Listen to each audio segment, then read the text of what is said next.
तो मेरे कॉलेज में एक प्रेजेंटेशन थी, पर एक्चुअली मुझे वो बोर्ड जो स्मार्ट क्लास का बोर्ड था वो यूज़ करना नहीं आता था। तो और टाइम पता नहीं था कितना मिलेगा, इस वजह से वो प्रेजेंटेशन सही से दे नहीं पाया मैं। तो आप थोड़ा सही से एक्सप्लेनेशन करेंगे। तो जो टॉपिक है वो ये है, general relationship between landscape, biome and climate. तो एक ही करके सबको समझेंगे, पर पहले हम समझते हैं कि लेवल ऑफ ऑर्गेनाइजेशन क्या है, मतलब कि हम किस पार्ट की बात करेंगे। तो देखो, ये तो सबको पता ही होगा कि पहले एटम होता है, फिर एटम से मॉलिक्यूल्स बनते हैं, मॉलिक्यूल्स से मतलब डीएनए, आरएनए, ये सब, फिर सेल ऑर्गेनल्स, फिर सेल, फिर टिश्यू, फिर ऑर्गन सिस्टम, फिर ऑर्गेनिज्म। फिर ऑर्गेनिज्म एक ही तरह के ऑर्गेनिज्म मिलके पॉपुलेशन बनाते हैं, और डिफरेंट पॉपुलेशन मिलके बायोसिनोसिस बनाते हैं, और उसके संग एबायोटिक फैक्टर को इंक्लूड कर देंगे तो इकोसिस्टम बन जाएगा। और ऐसे ही बहुत सारे इकोसिस्टम को मिला के हम कहते हैं कि ये एक बायोम है, और ऐसे ही बहुत सारे बायोम मिला देंगे तो पूरा हमारा बायोस्फीयर बन जाएगा। ठीक, पर हम सिर्फ इस टॉपिक के लिए इन 3 चीज़ों पे फोकस करेंगे, इकोसिस्टम, बायोम एंड बायोस्फीयर, मतलब मेनली इसके अंदर ही बात होगी। ठीक है, तो पहला टॉपिक है हमारा बायोम, कि बायोम होता क्या है। तो बायोम एक बड़ा सा ज्योग्राफिकल एरिया है जिसमें खुद का एक डिस्टिंक्ट क्लाइमेट होगा, वेजिटेशन होगी और एनिमल लाइफ होगी। मतलब खुद की अलग प्रकार की एनिमल लाइफ होगी, वेजिटेशन होगी और क्लाइमेट होगा। ठीक है, एग्जाम्पल के लिए जैसे ये बहुत सारे अलग अलग बायोम्स होते हैं, savanna, desert, grassland, boreal forest, temperate forest, tropical, fresh water, marine, ये सब हो गए। ठीक, अब पहला क्या है, टंड्रा। इसमें क्या होता है, ट्रीज़ नहीं पाए जाएंगे और ग्राउंड फ्रोजन होगा। डेजर्ट में रेनफॉल बहुत कम होती है, टेम्परेचर्स हाई रहते हैं और मेनली ड्राई रहता है ये, मतलब एरिड भी हो सकता है। ग्रासलैंड में क्या होंगे, बड़े से मैदान होंगे जहाँ पर सिर्फ ग्रासेस दिखाई देंगी मेजॉरिटी, और कुछ ट्रीज़ होंगे। फॉरेस्ट में क्या होगा कि जो बायोडाइवर्सिटी है, यानी कि जो डाइवर्सिटी है वो बहुत ज़्यादा होगी, क्योंकि यहाँ पे क्या है, रिसोर्सेज ज़्यादा हैं। और यहाँ पे क्लाइमेट किस प्रकार का होगा, यहाँ पे रेनफॉल अच्छी होगी और साथ ही साथ सनलाइट का प्रेजेंस भी ज़्यादा होगा। ये होगा एक्वेटिक बायोम, यानी कि जो वाटर से रिलेटेड है। तो एक्वेटिक बायोम में फ्रेश वाटर में आएगा रिवर्स, लेक्स, और जो मैराइन है उसमें ओशन, कोरल्स, एस्चुरीज, ये सब आएंगे। तो फ्रेश वाटर के लिए ये, और मैराइन के लिए ये। अब बात करेंगे हम लैंडस्केप की। लैंडस्केप क्या है, लैंडस्केप मेनली हम जो बात कर रहे होते हैं वो फिजिकल फीचर्स की बात कर रहे होते हैं, यानी कि अपीयरेंस कैसा है किसी भी प्लेस का। और जो लैंडस्केप होता है वो क्या होता है, डिफरेंट इकोसिस्टम्स जो होते हैं ना, या फिर जो पैचेस होते हैं छोटे छोटे जहाँ पे एनिमल्स रह रहे होते हैं, उनसे मिलके बना होता है, जो कि शेप और साइज़ दोनों में डिफरेंट हो सकता है। मतलब ये डिफरेंस हो सकते हैं इकोसिस्टम्स। और इसके अंदर फॉरेस्ट भी हो सकता है, रिवर्स हो सकते हैं, माउंटेन्स हो सकते हैं, फील्ड्स हो सकते हैं, एक ही लैंडस्केप के अंदर। ठीक है, ये स्मॉल यूनिट है बायोम से, यानी कि बायोम से तो छोटा होता है लैंडस्केप, बट एक इंडिविजुअल इकोसिस्टम से बड़ा होता है। डिफरेंट फैक्टर्स, मतलब डिफरेंट फैक्टर्स मिलके लैंडस्केप बनाते हैं। तो जैसे कि इस इमेज में माउंटेन्स भी हैं, स्ट्रीम भी है, एक ग्रासलैंड है जहाँ पे ग्रासेस हैं, और कुछ ट्रीज़ भी दिख रहे हैं हमें। तो ये क्या हो गया, ये एक तरह का लैंडस्केप हो गया। ऐसी और भी अलग अलग तरह के लैंडस्केप होते हैं, जैसे यहाँ पे माउंटेन, फॉरेस्ट और रिवर है, यहाँ पे एक तरफ डेजर्ट है, एक तरफ सी है। तो ऐसे ही अलग अलग कॉम्बिनेशन मिलकर लैंडस्केप बनाते हैं। मेनली हम अपेरेंस की बात कर रहे होते हैं इसमें। इसमें माउंटेन है, फॉरेस्ट है और लेक है। पहले रिवर था, यहाँ लेक है, तो कुछ भी हो सकता है। अब बात करें हम क्लाइमेट की, कि क्लाइमेट क्या है फिर। तो क्लाइमेट क्या है, जो लॉन्ग टर्म एवरेज है किसी भी प्लेस के वेदर कंडीशंस का, उसे हम कहते हैं कि वो क्लाइमेट है। क्लाइमेट डिपेंड किस किस पे करेगा, टेम्परेचर कैसा है वहाँ का, पर्सिपिटेशन कैसी है, कि वहाँ पे बारिश कितनी हो रही है, या बारिश हो रही हो या स्नो के फॉर्म में वाटर नीचे आ रहा हो, ह्यूमिडिटी कितनी है, कि जो एयर है उसके अंदर मॉइस्चर कितना है, उसे ह्यूमिडिटी कहते हैं। विंड, विंड की स्पीड क्या है, उस प्लेस का एल्टीट्यूड कितना है, कितनी हाइट पे है वो एल्टीट्यूड, क्योंकि एल्टीट्यूड्स में क्या होता है कि हाइट जब बढ़ती है तो टेम्परेचर डिक्रीज होता है, और टेम्परेचर किसका फैक्टर है, क्लाइमेट का फैक्टर है। तो ये, अब क्लाइमेट का बहुत बड़ा इन्फ्लुएंस होता है किस पे, बायोम पे और इकोसिस्टम पे। वो हम आगे देखेंगे किस तरह। क्लाइमेट कितने जोन्स में डिवाइडेड है। अब ये जो जोन्स हैं ये सिर्फ रिसीविंग सनलाइट के बेस पर डिवाइडेड है। जैसे ट्रॉपिकल जो जोन है, जो कि ट्रॉपिक ऑफ कैंसर और ट्रॉपिक ऑफ कैप्रिकॉर्न के बीच में जो जोन है, यहाँ पे सबसे ज़्यादा सनलाइट पड़ती है, मतलब मिड इक्वेटर पर सबसे ज़्यादा पड़ती है और इस जोन में अच्छी खासी सनलाइट पड़ती है। उसके ऊपर हम जाएंगे थोड़ी कम हो जाएगी, तो वो सब ट्रॉपिकल जोन। उसके ऊपर टेम्परेट, यहाँ पे मेनली कोल्ड टेम्परेचर रहते हैं। उसके ऊपर जाएंगे तो बिल्कुल फ्रीजिंग टेम्परेचर रहेगा, जो कि पोलर जोन्स का है। यहाँ पे आप एवरेज टेम्परेचर देख सकते हैं, ये -23 डिग्री सेल्सियस है, जबकि इक्वेटर पे 26 डिग्री सेल्सियस, ये एवरेज है। और यहाँ पे -30 डिग्री सेल्सियस। अब मैंने यहाँ पे 2 सर्कल बना रखे हैं। ये सर्कल किस लिए हैं? क्योंकि ये पोल और ये पोल, इसमें अंतर कितना है? अंतर तो काफ़ी ज़्यादा है, क्योंकि -33 डिग्री सेल्सियस, यहाँ -23 डिग्री सेल्सियस। तो ये इतना अंतर क्यों है? क्योंकि है तो दोनों पोल्स ही। तो इसका एक सिंपल सा रीज़न क्या है कि जो साउथ पोल है जो हमारा, वो उसका एलिवेशन है वो ज़्यादा है, और जैसे कि एलिवेशन की वजह से टेम्परेचर डिक्रीज़ होता है, इसलिए यहाँ पे एवरेज टेम्परेचर ज़्यादा कम है और यहाँ पे एवरेज टेम्परेचर इससे थोड़ा ज़्यादा है।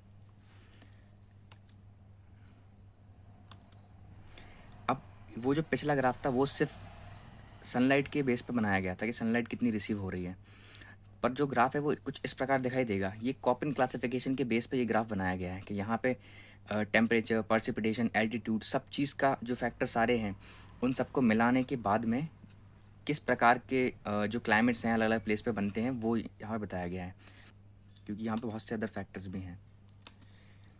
अब हम बात करेंगे, देखो हमने तीनों को समझ लिया कि बायोम क्या है, क्लाइमेट क्या है और लैंडस्केप क्या है। बायोम बायोम लैंडस्केप और क्लाइमेट के बीच का रिलेशन देखेंगे अब हम।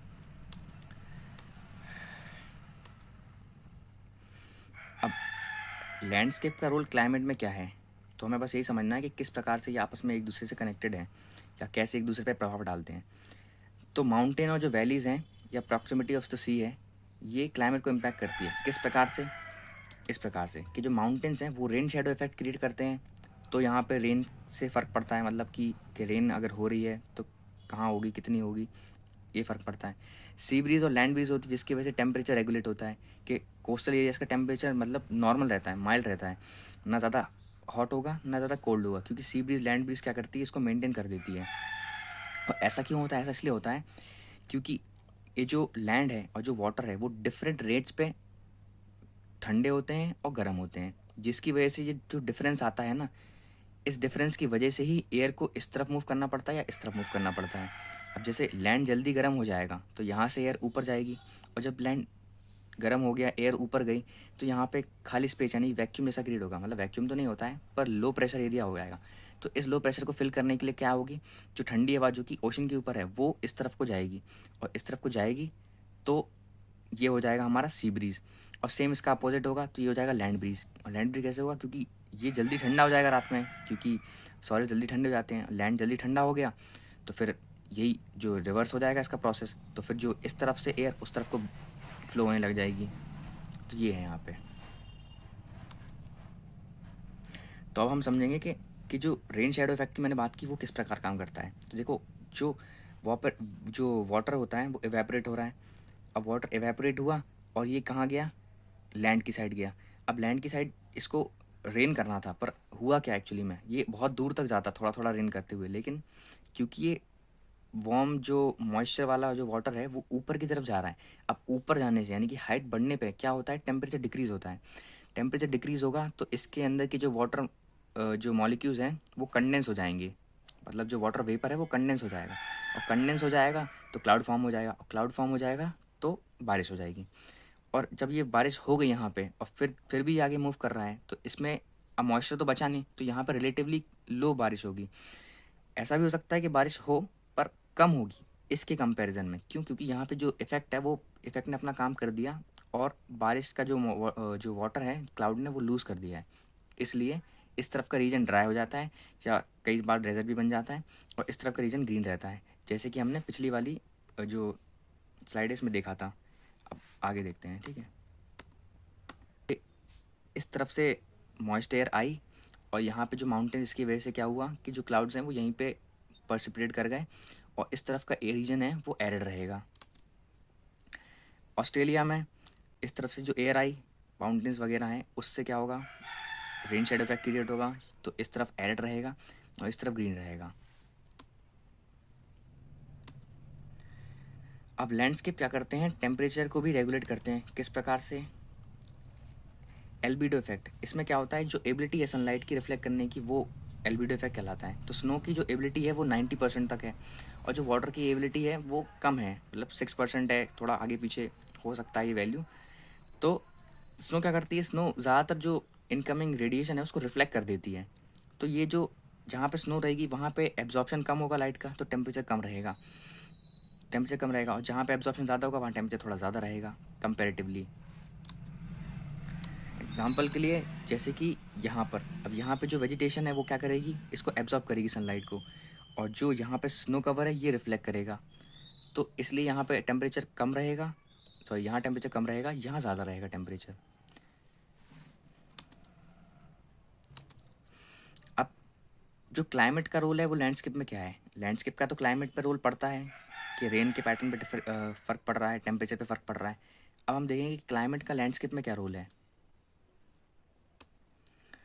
जैसे वेदरिंग, जब क्लाइमेट क्या करता है, जैसे डे और नाइट या फिर समर्स विंटर, जो भी ये सीजन्स के चेंजेस होते हैं, इसकी वजह से क्या होता है, जो रॉक्स होते हैं हमारे, रॉक्स एक्सपैंड होते हैं और कॉन्ट्रैक्ट होते हैं। जो एक्सपेंशन और कॉन्ट्रैक्शन जो हो रहा है ना, ये रिपीटेडली होता रहेगा काफ़ी सालों तक, कई सालों तक, 100 साल भी हो सकते हैं। तो ये क्या होगा, इस रॉक को कमज़ोर कर देंगे और ये रॉक ब्रेक हो जाएगा। अब ये रॉक ब्रेक हो गया, इसका सरफेस एरिया बढ़ गया। अब क्या, क्योंकि ये जो गैप आ गया, तो इस एरिया के अंदर भी माइक्रो ऑर्गेनिजम्स या प्लांट्स वगैरह अपने रूट्स अंदर तक ले जा सकते हैं।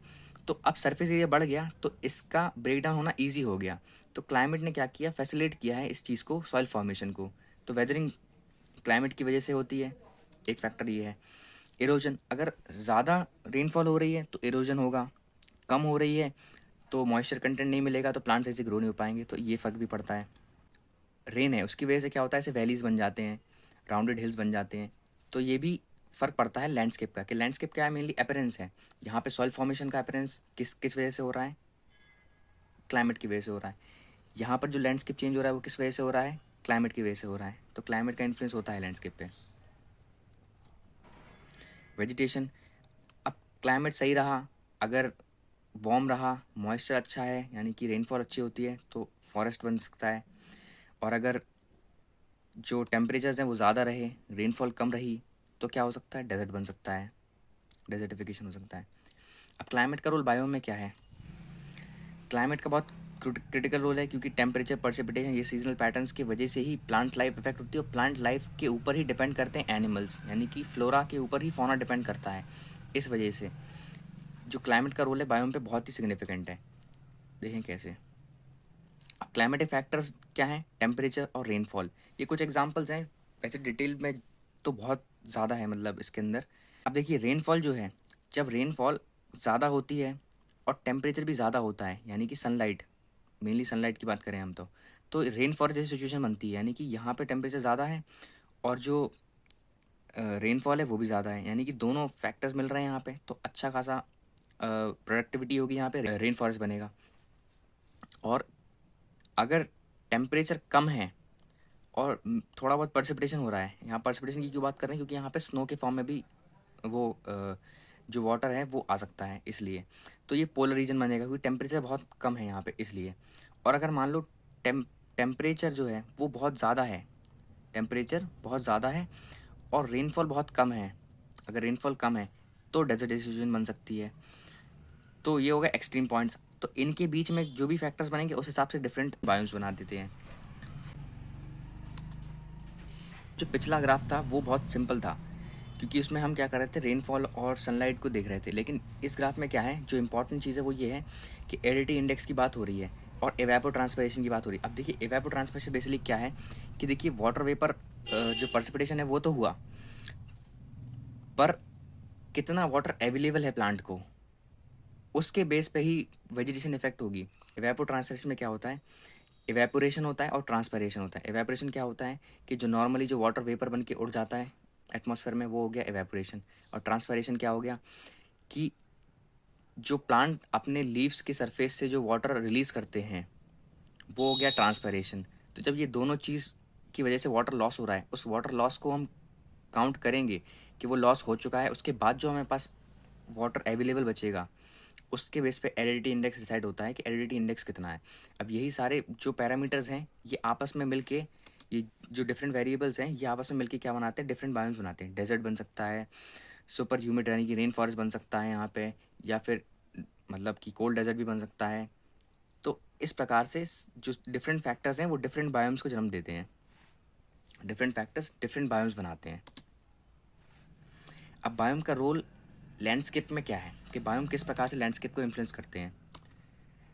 पहले तो वेजिटेशन पैटर्न, कि लैंडस्केप क्या है, मेनली अपीयरेंस है, तो वेजिटेशन जिस प्रकार की रहेगी उस प्रकार का अपीयरेंस रहेगा। जैसे कि डेजर्ट में क्या है, कैक्टस जो प्लांट हैं वो पाए जाएंगे, और वो तो डेजर्ट में क्या होता है, एरिड प्लेसेस में कैक्टस और अदर थॉर्नी वेजिटेशन मतलब पाई जाती हैं। थॉर्नी वेजिटेशन क्यों है, क्योंकि ट्रांसपायरेशन से वाटर लॉस ना हो इसलिए है। फॉरेस्ट में देखें तो जो टॉल ट्रीज़ हैं वो हमें मिलेंगे, क्योंकि यहाँ पे न्यूट्रिएंट्स भी अच्छे खासे हैं, मतलब सनलाइट भी इनको मिल जाती है, मतलब वार्म कंडीशंस, और वाटर भी सप्लाई अच्छा है इसमें। ग्रासलैंड में मेनली ग्रासेस डोमिनेट करती हैं, तो इसका अपीयरेंस अलग होता है। तो इस प्रकार से अपीयरेंस की बात हो गई। अब सॉइल की बात करें तो सॉइल में देखो यहाँ पे ऑर्गेनिक कंटेंट की बात करेंगे हम। तो जो ग्रासलैंड है उसमें ऑर्गेनिक कंटेंट जो यानी कि ह्यूमस है वो डेजर्ट की सॉइल से ज़्यादा है, क्योंकि वेजिटेशन की वजह से जो डेड एंड डिकेइंग मैटर है वो ज़्यादा रहेगा इस एरिया में। तो इस एरिया में जो ह्यूमस है वो ज़्यादा रहेगा, न्यूट्रिएंट अवेलेबिलिटी ज़्यादा रहेगी, और डेजर्ट में कम रहेगी। अगर फॉरेस्ट की बात करें तो फॉरेस्ट में तो अच्छा खासा वेजिटेशन होता है, तो यहाँ पे ह्यूमस का कंटेंट ज़्यादा रहेगा, हाईली न्यूट्रिएंट डेंस सॉइल रहेगी यहाँ की। अब बायोडाइवर्सिटी डिस्ट्रीब्यूशन की बात करें तो हर बायोम अलग तरह के फ्लोरा फाउना को सपोर्ट करता है, क्योंकि लैंडस्केप जिस प्रकार का होगा उस प्रकार के फ्लोरा फाउना उस जगह के लिए अडेप्टेड होंगे। तो जैसे हम डेजर्ट की बात करें तो डेजर्ट में क्या होगा, कैक्टस होगा, क्योंकि यहाँ टेम्परेचर ज़्यादा है तो वाटर लॉस नहीं होना चाहिए ट्रांसपरेशन के थ्रू। और कैमल्स होंगे, कैमल्स डेजर्ट के सैंड के लिए वेल अडेप्टेड होते हैं, वाटर वाटर नहीं रहता है इसलिए उनके जो ब्लड सेल्स हैं वो भी अलग तरह से मॉडिफाइड रहते हैं। जबकि हम बात करें पोलर रीजन्स की तो यहाँ पे छोटे जानवर नहीं मिलेंगे, साइज़ में बड़े ही जानवर ही मिलेंगे, क्योंकि यहाँ पे जो हीट लॉस है उसको मिनिमाइज़ करने की कोशिश की जाती है एनिमल्स के द्वारा। तो ये एक फैक्टर है। The combine effect of flora and fauna over longer period of time completely change the landscape. अब देखिए ये बहुत इंपॉर्टेंट, क्योंकि यहीं से पूरा पॉइंट क्लियर हो जाएगा कि कैसे बायोम लैंडस्केप को इन्फ्लुएंस करते हैं। तो जैसे कि हम हाइड्रोस्फीयर की बात करें, जो एक्वेटिक हैबिटेट में सक्सेशन होता है, यानी कि एक्वेटिक हैबिटेट से एक फॉरेस्ट बन जाना। तो होता क्या है, जैसे मान लो यहाँ पे से वाटर यहाँ पे कलेक्टेड हो गया किसी पॉन्ड के अंदर या फिर किसी भी रिजर्वायर के अंदर जो कि नेचुरल है। अब इसके अंदर क्या होगा, पहले छोटे प्लांट्स आएंगे, माइक्रो ऑर्गेनिजम्स आएंगे, और फिर जब ये डेड एंड डिके होंगे तो यहाँ पे क्या होगा, लेयर बन जाएगी किसकी, ह्यूमस की।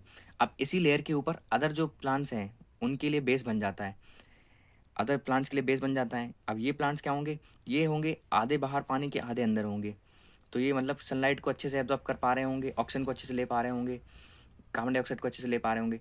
तो फिर ये भी जब डेड एंड डिके होंगे तो यहाँ पे और ज़्यादा मैटर बन जाएगा, और इस प्रकार से ये जो जगह थी ये फिल हो गई किस चीज़ से, एक फर्टाइल लेयर ऑफ सॉइल से फिल हो गई। अब इसके बाद फिर शर्ब्स आएंगे, फिर मीडियम साइज ट्रीज आएंगे, फिर टॉल ट्रीज आएंगे, फिर इस प्रकार से ये क्लाइमेक्स कम्युनिटी आ जाएगी, और ये लैंडस्केप पूरी तरह से चेंज हो गया फ्लोरा एंड फौना की वजह से। अब हम लिथोस्फीयर की बात करके, यहाँ पे से बेयर रॉक था, लेकिन मॉसेस और लाइकेंस आए, इन्होंने क्या किया, इस रॉक को और ब्रेक डाउन किया, और ब्रेक डाउन किया, सॉइल का फॉर्मेशन हुआ। सॉइल का फॉर्मेशन हुआ तो फिर जो अदर छोटे प्लांट्स हैं, जो स्मॉल प्लांट्स हैं वो आ पाए।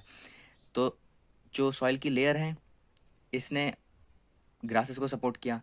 फिर जब ये ग्रासेस डेड एंड डिके होंगे तो यहाँ पे ह्यूमस कंटेंट बढ़ेगा, तो फिर यहाँ पे थोड़े बड़े प्लांट्स आ सकते हैं, और फिर आफ्टर ऑल एक क्लाइमेक्स कम्युनिटी आ जाती है, और जो लिथोस्फीयर है ये कंप्लीट हो जाता है। यानी कि बेयर रॉक का जो लैंडस्केप था वो कम्प्लीटली चेंज हो गया किस में, क्लाइमेक्स कम्युनिटी में, फॉरेस्ट में। अब बायोम का रोल क्लाइमेट में क्या है, बायोम का बहुत इंपॉर्टेंट रोल है। जैसे कि फॉरेस्ट की बात करें तो फॉरेस्ट क्या करते हैं, कार्बन सिंक की तरह काम करते हैं, यानी कि जो जो भी हम कार्बन रिलीज़ कर रहे हैं या फिर जो भी ऑर्गेनिज्म कार्बन रिलीज़ कर रहे हैं, ये जो प्लांट्स हैं वो अपने अंदर स्टोर कर लेते हैं, यानी कि अपने ट्रंक के अंदर, अपने लीव्स के अंदर, अपने टिश्यू के अंदर स्टोर कर लेते हैं। तो ग्लोबल वार्मिंग का इफेक्ट कम हो जाता है इससे। और ट्रॉपिकल रेन फॉरेस्ट की बात करें तो इसमें ट्रांसपायरेशन होता है, कि बहुत सारा जो वाटर वेपर है ये रिलीज़ होता है, जिसकी वजह से क्या होता है, एटमॉस्फेयर में जो क्लाउड्स का फॉर्मेशन होता है, और जो रेनफॉल है उस वो सही से हो पाती है। वेटलैंड्स और लेक्स की बात करें तो ये बफर की तरह काम करते हैं, यहाँ पे पानी स्टोर हो जाता है इनके अंदर और फिर रिलीज़ हो जाता है। तो ये बहुत इंपॉर्टेंट रोल प्ले करते हैं, और साथ ही साथ क्या करते हैं, ये वाटर को प्योरीफाई भी करते हैं। जो वेटलैंड्स और लेक्स हैं ये पॉल्यूटेंट्स को एब्जॉर्ब कर लेते हैं, वाटर को प्योरीफाई कर देते हैं। कोस्टल बायोम्स क्या है, जैसे मैनग्रोव्स और रीफ्स हैं। तो मैनग्रोव्स की बात करें अगर हम, तो जो स्टॉर्म्स वगैरह आते हैं उनकी जो पावर है उसको कम कर देते हैं, जिसकी वजह से क्या होता है, जो कोस्टल एरिया में सॉइल इरोजन नहीं हो पाता है। तो मैनग्रोव्स का भी रोल बहुत इंपॉर्टेंट है। अगर सॉइल इरोजन होता रहा तो जो हैबिटेट जो लॉस होगा हमारा, इसकी वजह से बहुत सारे प्लांट्स एंड एनिमल्स को दिक्कत होगी। तो ये भी एक फैक्टर है। अब अब हम बात करेंगे कि बड़े बायोम्स जो होते हैं, मतलब कि ये तो चलो जनरल आइडिया हो गया। अब जैसे एक अच्छा एग्जांपल जो है वो है कि लार्ज बायोम जो होते हैं, जैसे अमेज़न और सहारा, ये रीजनल पैटर्न्स को इफेक्ट करते हैं। किस प्रकार से, जो अमेज़न का जो मॉइस्चर है ये साउथ अमेरिकन प्रेसिपिटेशन को इफेक्ट करता है, और जो सहारा की डस्ट है वो अमेज़न रेन फॉरेस्ट को फर्टाइल करती है। किस प्रकार से, फर्टिलिटी कैसे प्रोवाइड करती है, इस प्रकार से। तो हम समझेंगे कि कैसे ये प्लेस इस प्लेस को इफेक्ट करती है और ये प्लेस इस पर कैसे रिलाई करती है। अब देखिए होता क्या है कि हर साल बहुत ही बड़े अमाउंट में जो डस्ट पार्टिकल्स हैं सहारा से उड़ के कहाँ जाते हैं, अटलांटिक को क्रॉस करते हुए अमेरिकास की साइड जाते हैं, इस तरफ को अमेरिका की साइड जाते हैं। तो ये जो डस्ट पार्टिकल्स उड़ रहे हैं, इनका रोल क्या होता है, इनका बहुत इंपॉर्टेंट रोल है। वो रोल कैसा है कि इनके अंदर क्या होता है कि आयरन के, फॉस्फोरस और पोटेशियम जैसे इंपॉर्टेंट एलिमेंट्स होते हैं, जो कि ये जो न्यूट्रिएंट्स हैं ये बहुत इंपॉर्टेंट होते हैं प्लांट्स के लिए। तो इसका सिग्निफिकेंट अमाउंट क्या होता है, अमेजोन रेन फॉरेस्ट में पहुंचता है। ठीक है, और इनके ये जो न्यूट्रिएंट्स हैं, न्यूट्रिएंट्स क्या करते हैं, कई बार एल्गल ब्लूम भी फ्लोरिडा में कॉज करते हैं। जैसे ये फ्लोरिडा का एल्गल ब्लूम है, तो एल्गल ब्लूम कब होता है, जब न्यूट्रिएंट की क्वांटिटी बढ़ जाती है। तो इस डस्ट की वजह से न्यूट्रिएंट की क्वांटिटी बढ़ गई, तो एल्गल ब्लूम हो गया। और ये कहाँ पे आ रहे हैं, अमेजोन में आएंगे तो यहाँ पे फर्टिलिटी प्रोवाइड करेंगे, ये भी एक फैक्टर है। अब फर्टिलिटी प्रोवाइड करने के साथ साथ ये अमेजोन में एक और बहुत इंपॉर्टेंट काम करते हैं। वो इंपॉर्टेंट काम क्या है, अब जो सहारा डेजर्ट की जो डस्ट है ये रेन को फैसिलिटेट करती है। किस प्रकार से, कि जो अमेजोन में क्या होता है, वाटर वेपर प्रेजेंट होता है एटमॉस्फेयर के अंदर। तो ये एटमॉस्फेयर में वाटर वेपर प्रेजेंट होता है, और ये क्यों प्रेजेंट होता है, इवेपोट्रांसपिरेशन की वजह से। कि इवेपोरेशन जब होता है तो वाटर वेपर एटमॉस्फेयर में पहुंच जाता है। अब ये एटमॉस्फेयर में पहुंच तो गया, पर इसको नीचे आने के लिए क्या करना पड़ेगा, इतना साइज गेन करना पड़ेगा कि ये जो जो वार्म एयर है उसकी वजह से अप जो अपवर्ड फोर्स मिलती है इनको, इसको ओवरकम कर लें, यानी कि ग्रेविटी की फोर्स ज़्यादा हो जाए, ये जो अपवर्ड मूवमेंट है वार्म एयर की उससे, तब जाके ये वाटर वेपर नीचे आ पाएंगे, और नीचे आएंगे तभी रेनफॉल होगी। तो इसके लिए क्या होता है कि ये रिक्वायरमेंट जो होती है ना कंडेंस होने की, कि वाटर वेपर को किसी न्यूक्लियाई पे कंडेंस होना पड़ता है, तब जाके वो इतना साइज गेन कर पाएंगे। तो ये रिक्वायरमेंट किससे फुलफिल होगी, डस्ट पार्टिकल्स जो कि सहारा से आए हुए हैं। अब देखिए ये वाटर वेपर है, ये है क्लाउड कंडेंसिंग न्यूक्लियाई। तो ये न्यूक्लियाई के ऊपर क्या हो गया, वाटर वेपर कंडेंस हो गए। अभी कंडेंस तो हो गए, अभी भी नीचे नहीं आएंगे, लेकिन एक साइज जब इतना हो जाएगा कि जो नीचे से जो वार्म एयर का जो प्रेशर है, वार्म एयर का जो फोर्स है, वो है अपवर्ड फोर्स है, उसको ओवरकम कर पाए, तो ये क्या करेगा, ये रेन के फॉर्म में नीचे आ जाएगा। अब क्या है, देखिए आपस में बायोम लैंड्स के वो क्लाइमेट तो बहुत ही ज़्यादा एक दूसरे पे असर डालते हैं, पर जो सबसे ज़्यादा इंपॉर्टेंट फैक्टर है वो क्या है, ह्यूमन फैक्टर। यानी कि अभी हम जिस एपॉक में रह रहे हैं उसको हम एंथ्रोपोसीन भी कहते हैं। क्यों, क्योंकि जो ह्यूमन बींग्स हैं वही सबसे बड़ा इन्फ्लुएंसिंग फैक्टर हैं हर चीज़ के लिए। यानी कि जो भी चीज़ नेचर में हो रही है उसको कोई ना कोई इफेक्ट पड़ रहा है ह्यूमंस की वजह से, कि ह्यूमंस ने किसी भी प्लेस को अनटच नहीं सोया। यानी कि मैरियाना जो ट्रेंच है वहाँ पर भी प्लास्टिक पोल्यूशन पहुँच चुका है अभी तक। तो ये पॉइंट है। अब जैसे कि ह्यूमंस क्या करते हैं, डिफॉरेस्टेशन करते हैं। क्यों, एग्रीकल्चर के लिए या फिर टिम्बर के लिए। इंडस्ट्रियल स्मोक निकलता है, ठीक है। जो ग्लोबल वार्मिंग हो रही है उसकी वजह से क्या हो रहा है, ग्लेशियर्स मेल्ट हो रहे हैं हमारे, कि पहले क्या था और अब क्या है, पहले क्या था और अब क्या है। तो ये जो कॉन्ट्रास्टिंग डिफरेंस दिख रहा है ये सिर्फ हमारी वजह से हुआ है, यानी कि ह्यूमंस की वजह से हुआ है। इंडस्ट्रियल एफिलेंट्स ये करते हैं, इसमें बहुत सारे हैवी मेटल्स होते हैं, तो बायो मैग्निफिकेशन होता है। और क्या होता है कि एल्गल ब्लूम्स वगैरह जैसी कंडीशन बनती है, तो फिर बाद में क्या होता है एल्गल ब्लूम की वजह से कि बायोलॉजिकली डेड हो जाती है वो जो रिजर्वायर्स हैं, जो लेक्स हैं, जो रिवर्स हैं, वो बायोलॉजिकली डेड हो जाती हैं। क्यों? क्योंकि इतना ज़्यादा न्यूट्रिएंट्स उनको मिलता है कि एल्गल ब्लूम होता है और ऑक्सीजन सप्लाई खत्म हो जाता है, तो बाकी जो ऑर्गेनिजम्स हैं वो सर्वाइव नहीं कर पाते हैं। प्लास्टिक पोल्यूशन तो है ही, वो दोनों मैक्रो भी और माइक्रो भी। अब माइक्रो प्लास्टिक कहाँ होता है? ग्लिटर्स वगैरह में होते हैं, कि ग्लिटर्स इस्तेमाल करते हैं हम, उसमें माइक्रो प्लास्टिक होता है। मैक्रो प्लास्टिक तो हर जगह है। साथ ही साथ ऑयल स्पिल जैसी कंडीशन है। ऑयल स्पिल्स तो बायोमैग्निफिकेशन के लिए ऑयल स्पिल भी इंपॉर्टेंट है, मतलब ऑयल स्पिल भी बहुत इफेक्ट डालती है बायोमैग्निफिकेशन में। और साथ ही साथ ये जो जो लाइफ, मैराइन लाइफ है, इसको भी बहुत इफेक्ट पड़ता है इससे। जो हम डिफॉरेस्टेशन कर रहे हैं एग्रीकल्चर के लिए, ये भी बहुत इंपॉर्टेंट कारण है, क्योंकि हम हैबिटेट को डिस्ट्रक्ट कर देते हैं। और हम साथ में इंफ्रास्ट्रक्चर जो डेवलपमेंट करते हैं उसमें जब हम रोड बनाते हैं तो हैबिटेट फ्रेगमेंट हो जाता है, और ये हैबिटेट फ्रेगमेंटेशन की वजह से भी बहुत सारा बायोडाइवर्सिटी लॉस होता है। मीट प्रोडक्शन क्यों इंपॉर्टेंट है? क्योंकि मीट प्रोडक्शन में होता क्या है कि हम सेकेंड ट्रॉपिक लेवल से अपना खाना ले रहे हैं, यानी कि हम पहले इनको खिला रहे हैं फिर हम खा रहे हैं, जिसकी वजह से क्या होता है एनर्जी का बहुत सारा लॉस होता है। तो मतलब हमारे रिसोर्सेज बर्बाद हो रहे हैं मीट प्रोडक्शन में, सिर्फ टेस्ट की वजह से। The point of no return, देखिए अब पूरा मुद्दा इसी बात का है कि अर्थ बैलेंस में थी, हमने उसको टिपिंग पॉइंट के आसपास ला दिया है। यानी कि अब ये अभी बैलेंस हो सकती है, अभी भी चांसेस हैं, पर एक टाइम ऐसा आएगा जब इसके बाद में बैलेंस बिगड़ जाएगा। और फिर हम जो कैटास्ट्रॉफिक इवेंट है, मतलब कि कैस्केड ऑफ इवेंट्स, यानी कि एक के बाद एक इवेंट ऐसे होंगे कि जो हमारे हाथ में नहीं होंगे, मतलब कि हम उसमें चाह कर भी कुछ नहीं कर पाएंगे। तो वो कंडीशन है ये वाली कि फिर हम कुछ नहीं कर सकते।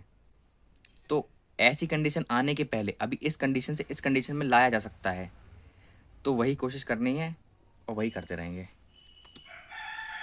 बहुत बहुत शुक्रिया।